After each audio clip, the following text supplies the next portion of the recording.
Om Swastiastu, Assalamualaikum warahmatullahi wabarakatuh. Shalom, nama budaya dan salam sejahtera untuk kita semua. Pada video kali ini, kami dari kelompok 6 akan mempresentasikan tentang proyek yang akan kami lakukan pada pengantar deep learning, yaitu sistem Bayesian sama plastik di laut menggunakan metode recurrent neural network atau RNN. Pertama-tama perkenalkan saya Sulaiman Chandra dengan NIM akhir 080 dan dua teman saya yaitu Pemangga Gede Bagus David Aditya dengan NIM akhir 73 dan Danenda Damawansyah dengan NIM akhir 91. Nah, ada beberapa hal yang melatar belakangi dari proyek kami. Yang pertama itu adalah laut merupakan salah satu wilayah perairan yang menutupi lebih dari 2 dari 3 bagian permukaan bumi. Nah, laut menjadi ekosistem dan habitat dari banyak biota laut seperti terumbu karang, berbagai jenis ikan, penyu, maupun organisme-organisme kecil lainnya seperti plankton. Nah, dengan keanekaragaman hal ini tersebut, laut menjadi tempat eksplorasi, wisata, maupun sebagai sumber penghasilan bagi nelayan ataupun masyarakat yang tinggal di sekitar pesisir. Nah, namun perairan dunia saat ini sedang tidak baik saja. Ada beberapa keadaan darurat yang dijelaskan oleh PBB pada SDGs-nya yang ke-14, yaitu Conserve and Sustainably Use the Ocean, Seas and Marine Resource for Sustainable Development, yaitu ada 5 keadaan darurat. Yang pertama adalah eutrofikasi pesisir, penghasaman laut, pemanasan laut, penangkapan ikan berlebih, hingga polusi plastik. Nah, berdasarkan data yang diungkapkan oleh BRIN pada tahun 2024 ini, terdapat lebih dari 8 juta ton sampah plastik yang berakhir di laut setiap tahunnya. Nah, hal ini merupakan kabar yang buruk untuk ekosistem laut, terutama di Indonesia sendiri karena Indonesia terdiri dari 70% perairan. Sebagai negara maritim, masyarakat Indonesia masih bergantung pada hasil laut. Nah, ketergantungan ini dapat dilihat dengan hasil ekspor perikanan Indonesia pada tahun 2024, yaitu mencapai 5,9 miliar US dollar atau setara dengan 98 triliun rupiah. Kemudian sampah plastik itu merupakan sampah termasuk jenis sampah anorganik atau non-organik yang akan sulit ataupun tidak bisa diurai secara alami. Nah, dengan penumpukan sampah yang makin banyak di laut, akan makin banyak pula masalah yang muncul seperti polusi dan pencemaran laut, ancaman bagi biota laut, ekosistem laut yang rusak, rantai makanan yang terganggu, hingga penurunan daya tarik wisata. Untuk mengatasi masalah tersebut, KKPRI atau Kementerian Kelautan dan Perikanan Republik Indonesia pada tahun 2024 itu melaksanakan suatu gerakan nasional Belum Cinta Laut atau Gernas BCL, yaitu untuk mengedukasi nelayan dan masyarakat tentang pentingnya menjaga kebersihan laut dan juga mengajak para nelayan untuk mengumpulkan sampah di laut dan pesisir. Nah, hasilnya itu mereka mendapatkan lebih dari 1.000 ton sampah plastik maupun bukan non-plastik. Nah, dengan melibatkan lebih dari 4.600 nelayan di 30 kota kabupaten. Nah, tapi pelaksanaan Gernas BCL ini tidak berlangsung sepanjang tahun, hanya di 2 bulan yaitu Mei dan Juni. Nah, supaya lebih efisien, itu diperlukannya sistem yang mampu mendeteksi sampah plastik di laut. Nah, ada penelitian serupa oleh Kusuma dan kawan-kawan serta kami dan kawan-kawan. Nah, itu mereka menggunakan metode convolutional network atau CNN pada sistem perekresian objek melalui citra. Di sini mereka juga mendeteksi sampah plastik di laut, namun menggunakan teknologi drone. Nah, tapi untuk mendapatkan hasil deteksi yang lebih baik dalam rangkaian gambar atau frame pada pengenalan aktivitas video dan mendeteksi objek real time yang lebih cepat, recurrent neural network itu merupakan metode yang lebih tepat. Nah, sehingga pada penilaian ini kami menggunakan metode RNN untuk membangun sistem perekresian sampah plastik di laut dengan harapan sistem ini dapat membantu meningkatkan kebersihan laut di Indonesia dari pencemaran sampah plastik. Nah, untuk rumusan masalah sendiri kita ada 2. Yang pertama adalah bagaimana penerapan metode RNN dalam mengembangkan sistem pendeteksian sampah plastik di laut. Kemudian bagaimanakah sistem pendeteksian sampah plastik di laut menggunakan metode RNN dapat mendukung upaya pembersihan laut dari sampah plastik. Nah, ada juga batasan dari batasan masalah yang kami tetapkan untuk penelitian ini. Yang pertama itu adalah sistem deteksi hanya difokuskan pada jenis sampah plastik melalui citra video laut. Kemudian data citra yang digunakan pada pelatihan dan pengujian model diperoleh dari sumber yang terbatas, yaitu pada dataset open source. Kemudian sistem deteksian tidak diuji secara langsung di laut secara real time, melainkan diuji pada rekaman video yang direkam sebelumnya. Kemudian ada pun tujuan penelitian berdasarkan rumusan masalah yang telah kami paparkan tadi, yaitu pertama adalah memaparkan penerapan metode RNN dalam mengembangkan sistem pendeteksian sampah plastik di laut. Kemudian memaparkan kinerja sistem pendeteksian sampah plastik dalam menggunakan metode RNN dalam mendukung upaya pembersihan laut dari sampah plastik. Nah, ada pun manfaat penelitian kami, yaitu ada bagi 4 pihak utama. Yang pertama adalah bagi ekosistem laut. Nah, bagi ekosistem laut ini dengan harapan dapat membantu membersihkan laut dari pencemaran sampah plastik, mengembalikan kualitas ekosistem laut yang aman bagi biota laut, menjaga kelestarian biota laut, dan meminimalisir gangguan pada rantai makanan akibat tertelannya mikroplastik organisme laut. Kemudian bagi nelayan, kami akan memberikan proses penangkapan ikan yang lebih bersih akan sampah plastik, mengurangi risiko kerusakan pada alat tangkap, dan memberikan kualitas hasil laut yang bersih dari pencemaran plastik ataupun mikroplastik.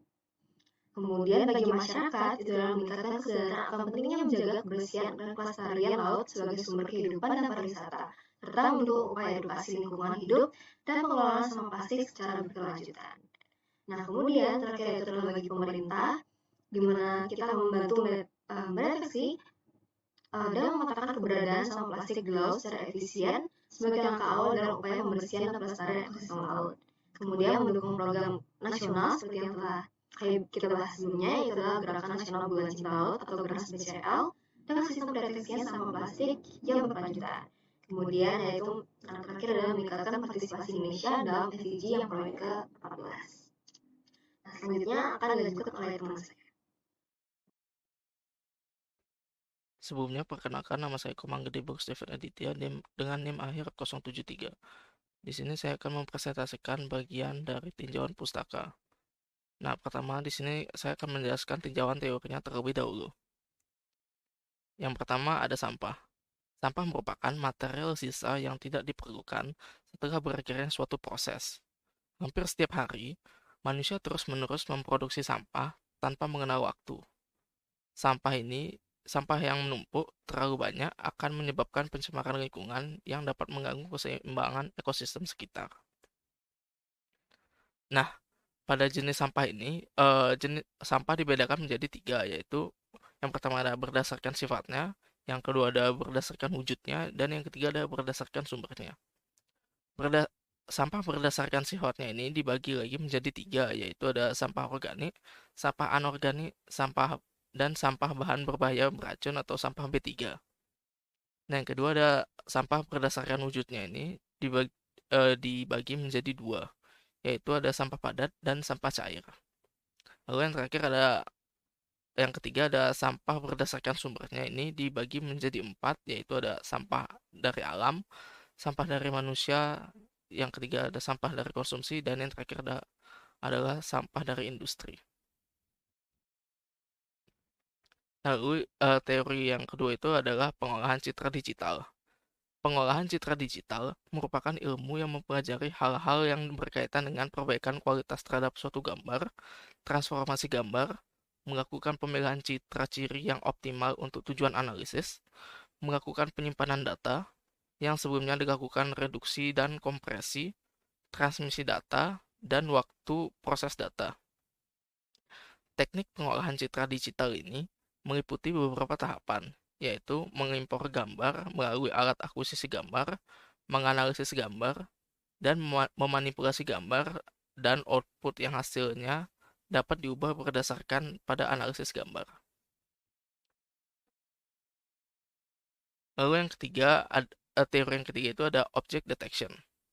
Object detection atau deteksi objek merupakan salah satu teknik fisik komputer yang bertujuan untuk mendeteksi objek seperti barang, kendaraan, manusia, dan lain sebagainya. Objek dapat diidentifikasi melalui data citra, baik dari gambar maupun di video. Proses deteksi objek bekerja dengan menggabungkan dua tahap utama, yaitu ekstraksi fitur dan prediksi posisi serta kelas objek. Dan di samping ini merupakan contoh ilustrasi dari deteksi objek. Lalu yang keempat ada deep learning. Deep learning adalah bagian dari kecerdasan buatan dan machine learning yang merupakan pengembangan dari neural network multiple layer untuk memberikan ketepatan task seperti deteksi objek, pengenalan suara, klasifikasi gambar, klasifikasi teks, dan lain sebagainya. Di dalam deep learning ini merupakan metode learning yang menggunakan artificial neural network yang berlapis-lapis atau multi-layer. Artificial neural network ini dibuat mirip seperti otak manusia, di mana neuron-neuron terhubung satu sama lain sehingga membentuk sebuah jaringan neuron yang sangat rumit. Nah, di dalam deep learning ini, layer-layer itu dibagi menjadi tiga secara general, yaitu yang pertama ada input layer, yang kedua ada hidden layer, dan yang ketiga ada output layer.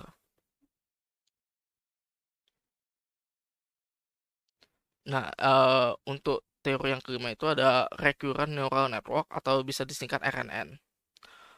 RNN ini merupakan jenis jaringan syaraf tiruan yang dirancang khusus untuk memproses data berurutan atau data yang memiliki keterkaitan antar waktu, seperti teks, sinyal, atau video. Berbeda dengan jaringan syaraf biasa atau feed-forward, RNN ini memiliki loop atau sambungan balik yang memungkinkan informasi dari waktu sebelumnya disimpan dan digunakan saat memproses input berikutnya. Cara kerja recurrent neural network ini tidak langsung berbanding lurus seperti pada feed-forward neural network, melainkan melewati beberapa looping yang mengandung beberapa informasi lampau. Lalu selanjutnya ada tinjauan empiris. Tinjauan empiris ini kita melihat penelitian-penelitian sebelumnya untuk mendukung penelitian kita yang kita lakukan saat ini. Yang pertama ada jurnal yang dengan berjudul Implementasi Recurrent Neural Network untuk deteksi detak jantung berdasarkan video real time. Jurnal ini ditulis oleh Bagas Oksi Eksa Adriansyah pada tahun 2022. Penelitian ini mengaplikasikan metode RNN untuk mendeteksi detak jantung seseorang melalui video wajah secara real time. Dalam penelitian tersebut, RNN digunakan untuk menganalisis pola temporal dari perubahan warna kulit pada wajah yang merupakan sinyal biologis halus yang terekam pada bentuk video. Penelitian ini memiliki hubungan dengan sistem yang ingin dibangun. Pendeteksi sampah plastik di perairan menggunakan metode RNN. Meskipun objeknya berbeda, keduanya memiliki kesamaan dari sisi pemanfaatan data sekuensial serta penerapan RNN untuk mengenali pola temporal dalam data tersebut. Jika pada penelitian data jantung RNN digunakan untuk mendeteksi pola perubahan warna wajah, maka dalam konteks deteksi sampah, RNN dapat dimanfaatkan untuk mengenali pola gerakan atau kemunculan objek plastik. Lalu ada jurnal yang kedua dengan judul Sistem Prediksi Berbasis Recurrent Neural Network untuk mengklasifikasi penyakit kanker yang ditulis oleh Intan Cahya pada tahun 2022. Penelitian ini mengembangkan sistem klasifikasi kanker berdasarkan tingkat keparahannya dengan pendekatan RNN. RNN dipilih dalam penelitian ini karena kemampuannya dalam memproses data sekuensial dengan mempertahankan informasi dalam jangka waktu yang panjang. Meskipun penelitian ini menggunakan LSTM yang merupakan pengembangan dari RNN standar, pendekatan yang digunakan tetap relevan sebagai referensi. Hal ini karena sistem yang sedang dikembangkan untuk mendeteksi sampah plastik di perairan juga memanfaatkan arsitektur RNN, meskipun dalam bentuk yang lebih sederhana. Lalu ada jurnal yang ketiga dengan judul Peningkatan Kinerja Pengklasifikasi Objek Bawah Laut dengan Deep Learning yang ditulis oleh Aris Cahyanto pada tahun 2022. Penelitian yang dilakukan oleh Cahyanto dan Atletico pada tahun 2022 ini membahas peningkatan kinerja pengklasifikasi objek bawah laut menggunakan deep learning neural network berbasis sonar. Penelitian ini difokuskan pada klasifikasi dua jenis objek bawah laut dengan tantangan seperti variasi rotasi objek, latar belakang yang kompleks, dan pemilihan metode ekstraksi fitur yang tepat. Meskipun berbeda dalam jenis input, eh, yaitu ada gelombang suara sonar dan citra digital, pendekatan ini memiliki relevansi dengan sistem klasifikasi sampah plastik yang penulis kembangkan, karena keduanya menekankan pada pentingnya pemilihan arsitektur jaringan syaraf dan fungsi aktivasi untuk meningkatkan akurasi klasifikasi objek dalam domain perairan. Selanjutnya akan dilanjutkan oleh teman saya. Om Swastiastu, Assalamualaikum warahmatullahi wabarakatuh. Perkenalkan, nama saya Danindra Darmawansyah dengan NIM 220856191 yang pada kali ini saya akan menjelaskan tentang bagian dari metodologi penelitian. Adapun diagram alur yang akan saya bahas pada pembahasan kali ini, yang pertama diawali dengan problem scoping, dilanjutkan ke data acquisition, dilanjutkan ke data exploration, kemudian dilanjutkan ke tahap modeling, evaluation, hingga tahap deployment. Yang pertama yaitu problem scoping. Problem scoping merupakan penentuan ruang lingkup masalah berfokus pada identifikasi tingginya volume sampah plastik di lingkungan. Model sistem ini dirancang untuk membantu mengatasi pertambahan volume sampah plastik di laut setiap tahunnya. Sistem mempelajari data video digital yang telah ada sebelumnya tidak secara real time, namun menggunakan database video yang telah disajikan. Selanjutnya yaitu pada data acquisition atau akuisisi data. Tahapan ini adalah untuk mendapatkan pengetahuan dan data dari hasil penelitian beberapa sumber yang hasil akhirnya mampu menjadi aplikasi pendeteksi sampah plastik di laut. Pada akuisisi data, ditentukan objek deteksi menggunakan metode RNN dengan satu kelas yaitu sampah plastik. Dataset yang digunakan adalah data sekunder yang didapatkan dari website Kaggle. Dataset telah diisikan kumpulan data terkait limbah plastik yang ada di laut. Data akan melalui proses pre-processing untuk menghilangkan nilai nol dan missing value, serta dilakukannya resizing memperkecil ukuran data sehingga diharapkan data citra masukan memiliki kualitas yang lebih baik. Selanjutnya adalah pada tahap data exploration atau eksplorasi data yang merupakan proses penting dalam tahapan awal pengembangan sistem klasifikasi berbasis citra. Tujuannya adalah untuk memahami isi dataset secara menyeluruh sebelum melanjutkan ke tahap pre-processing dan pelatihan model. Eksplorasi ini mencakup pemahaman terhadap struktur data, distribusi kelas, karakter visual, hingga kualitas gambar. Pada penelitian ini, eksplorasi dilakukan terhadap dataset citra laut yang terbagi menjadi dua kategori. Yang pertama yaitu gambar laut yang mengandung sampah plastik atau kategori plastik, dan gambar laut yang bersih tanpa plastik dan masuk ke kategori no plastik. Pada data yang telah ditampilkan pada bagian kali ini, terdapat dua jenis kelas data. Kelas data plastik merupakan kumpulan gambar yang memperlihatkan permukaan laut atau perairan yang tercemar oleh berbagai jenis sampah plastik seperti botol, kantong plastik, potongan plastik, dan serpihan lainnya. Dan adapun juga golongan no plastik yang berisi gambar laut yang bersih tanpa keberadaan objek plastik, mencerminkan kondisi perairan yang jernih dan alami. Selanjutnya yaitu adalah pada tahap modeling. Tahap modeling merupakan tahap penting untuk menentukan model latih yang digunakan sehingga pemecahan masalah menjadi lebih terstruktur, jelas, dan mudah untuk diselesaikan. Pun alur modeling yang akan kita lalui yaitu dimulai dari pre-processing, lanjutkan dengan processing data, lanjutkan dengan training model, hingga terbentuknya pola.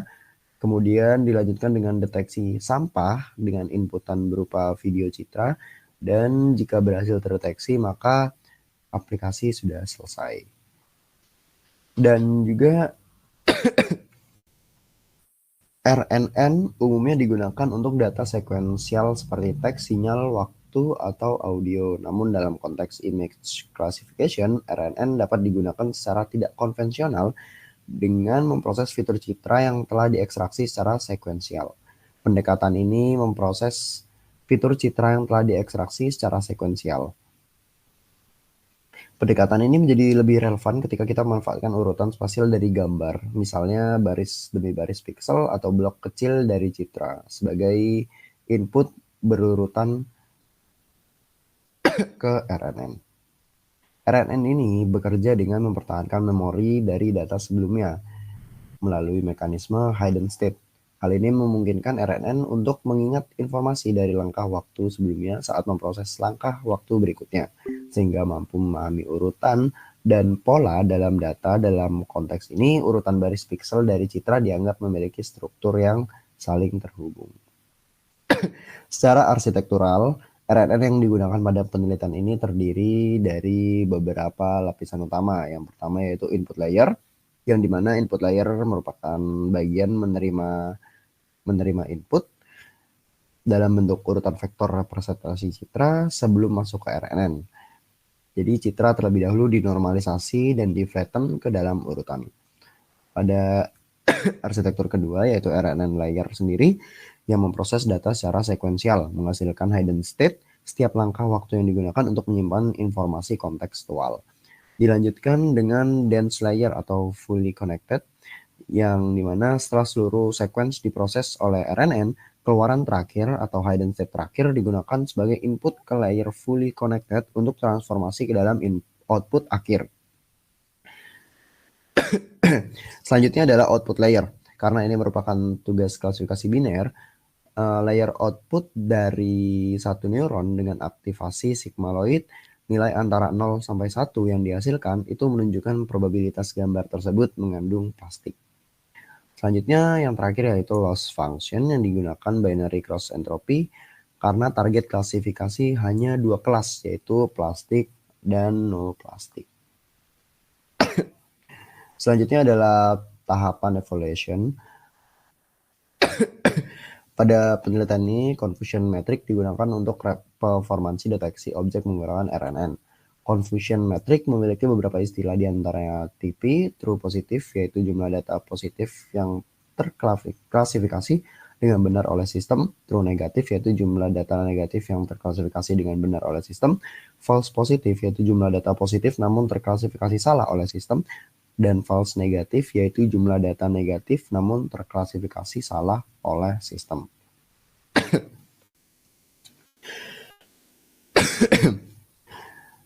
Selanjutnya yaitu tahap deployment.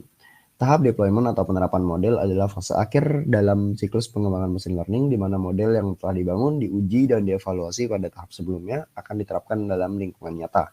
Pada tahap ini, model dikemas ke dalam bentuk layanan atau aplikasi yang dapat diakses dan digunakan oleh pengguna akhir atau end user, seperti peneliti lingkungan, petugas pemantau pantai, atau sistem otomatis seperti drone pengintai.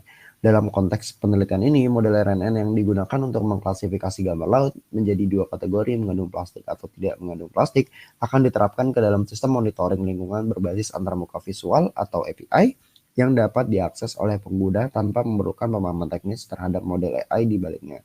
Aplikasi ini akan disajikan dalam bentuk website untuk memudahkan pengguna. Sekian dari kelompok kami. Terima kasih. Kurang lebihnya mohon maaf.